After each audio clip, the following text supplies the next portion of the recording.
Genetic engineering is the process of manually taking out the DNA that we desired and adding it to an organism. So the goal is to add one or more new traits that are not found in that organism.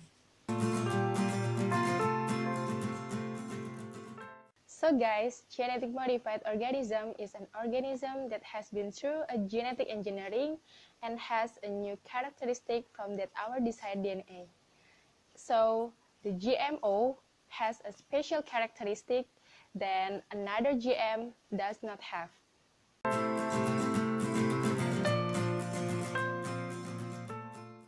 Transgenic papayas are firstly adopted in Hawaii. Gonsalves, a Hawaiian-born scientist at Cornell University, developed a genetically modified papaya, known as the rainbow papaya, designed to be resistant to the virus. The papaya spot virus, or PRSV, is transmitted by aphids and is the single most threatening factor to papaya production worldwide. Virus is a good killer. The virus causes chlorosis in the plants, a condition characterized by an inability to produce enough chlorophyll. In the late 1980s, the University of Hawaii began developing a papaya resistant to papaya spot virus, or PRSV. To do this, certain viral genes encoding capsid were transferred to the papaya genome. These viral capsid proteins elicit something similar to an immune response from the papaya plant. These new genetically modified papaya plants are no longer susceptible to infection, allowing farmers to cultivate the fruit even when the virus is widespread. Since 1988, virus-resistant papaya had been grown widely in many countries, especially in Hawaii, but had failed to be commercialized in many other places. Transgenic papaya saved an industry not only in Hawaii, but many other countries in the world, but not in Thailand, where it has yet to be approved for commercialization, even though in some regions virus infection rates are as high as 100% and yields are dramatically reduced.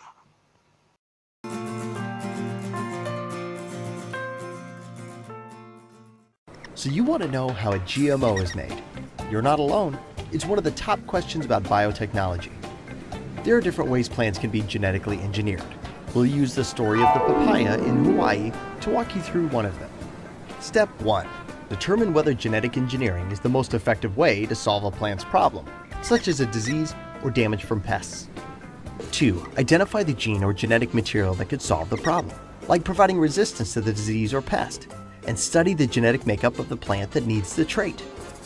Researchers and farmers had to find a way to make the papaya plant resistant to the deadly virus. PRSV resistance was the genetic trait needed to solve the problem. Researchers knew that if plants contained certain genetic material from the virus within their own DNA, they were protected. If they could insert a copy of this gene from the virus itself into the papaya's genetic makeup, the plants would be protected. Step 3. Copy the trait from a donor organism and implant it into the plant's DNA. Researchers isolated a PRSV gene from the virus itself. Then they needed a way to get the genetic material into the papaya plant's own DNA. Researchers deployed a commonly used technique in biotechnology called transformation, a process by which a copy of genetic material from a specific trait is inserted into cells.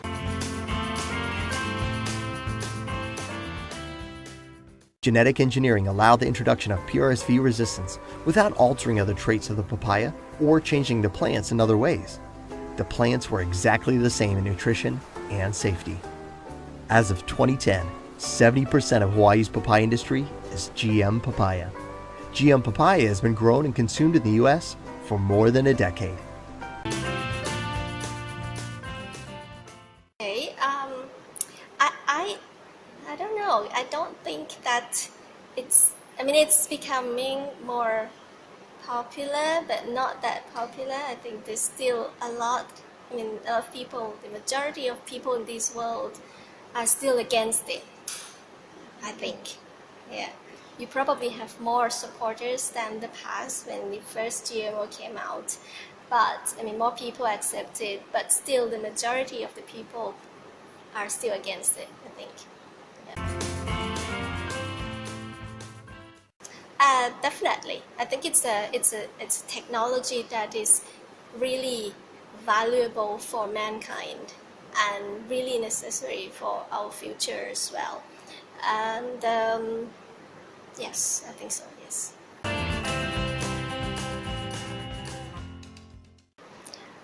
Again, as I answered in the previous question, I think it is necessary in the way that because we've got this global warming situation, we've got more people, we've got less land, we've got less fresh water.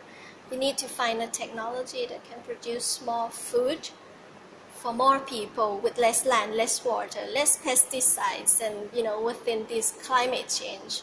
So GMO is probably something that really necessary for it.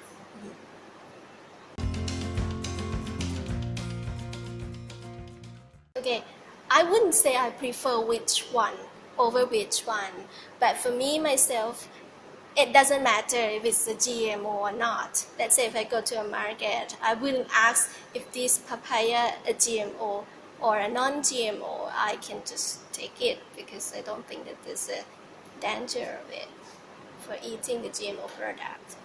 But I wouldn't just basically go and ask for the GMO product.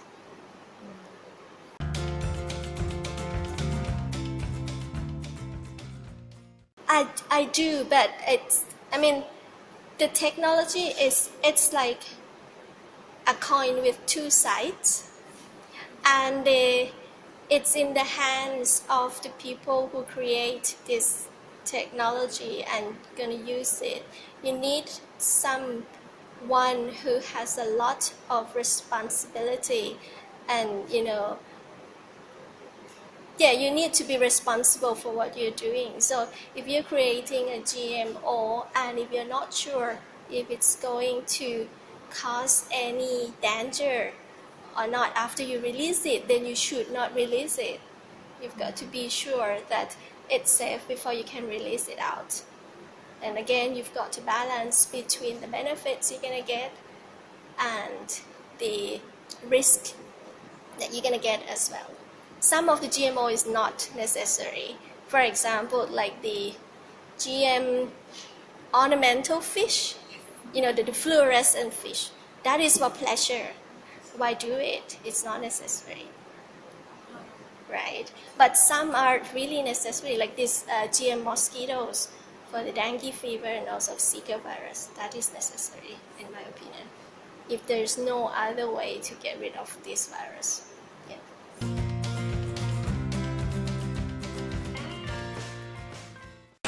I think the GMO is a modification organism that will change the genes to be express some character that we want.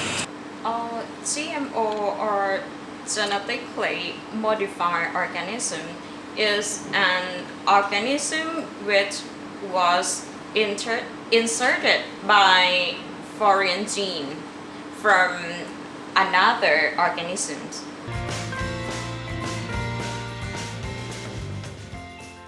In my own opinion, I think it is safe because now I think we can manage and control them. Well, I don't think that GMO papaya will cause health problem.